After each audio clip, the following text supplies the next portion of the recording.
Hi అండి, welcome back to my channel. ఈరోజు special paneer బుజ్జి చాలా సింపుల్గా ఇంట్లోనే ప్రిపేర్ చేసుకోవచ్చు. Let's start. క్యూబ్ సైజులో పన్నీర్ని కట్ చేసుకొని దాన్ని స్మాష్ చేసుకోవాలి. ఇలా స్మాష్ చేసుకొని పక్కన పెట్టేసుకోవాలి.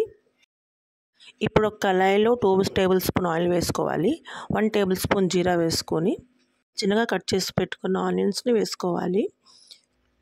2 to 3 పచ్చిమిర్చిని కట్ చేసుకొని వేసుకోవాలి చిన్నగా. 1 టేబుల్ స్పూన్ అల్లం వెల్లుల్లి పేస్ట్ని వేసుకోవాలి. ఒకసారి కలిపేసుకోవాలి. ఆనియన్స్ని ఇంకా అల్లం వెల్లుల్లి పేస్ట్ని పచ్చివాసన పోయిన వరకు బాగా కలిపేసుకోవాలి. టేస్ట్కి సరిపోయినంత సాల్ట్ని వేసుకోవాలి. 1/2 టేబుల్ స్పూన్ పసుపుని యాడ్ చేసుకోవాలి.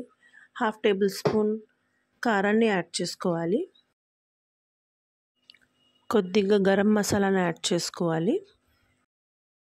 1 టేబుల్ స్పూన్ ధనియా పౌడర్ని యాడ్ చేసుకొని బాగా కలిపేసుకోవాలి. ఆనియన్ సాఫ్ట్ అయిన వరకు మీడియం ఫ్లేమ్లో బాగా కలిపేసుకోవాలి. ఇలా సాఫ్ట్ అయిన తర్వాత పన్నీర్ని స్మాష్ చేసి పెట్టుకున్నాం కదా, అది యాడ్ చేసేసుకోవాలి. పన్నీర్ ఇంకా ఆనియన్స్ని బాగా కలిపేసుకోవాలి. గ్యాస్ మీడియం ఫ్లేమ్లోనే ఉంచుకొని పన్నీర్ని బాగా కలిపేసుకోవాలి. ఇప్పుడు స్టవ్ ఆఫ్ చేసి మేథీ లీవ్స్తో గార్నిష్ చేసుకోవాలండి.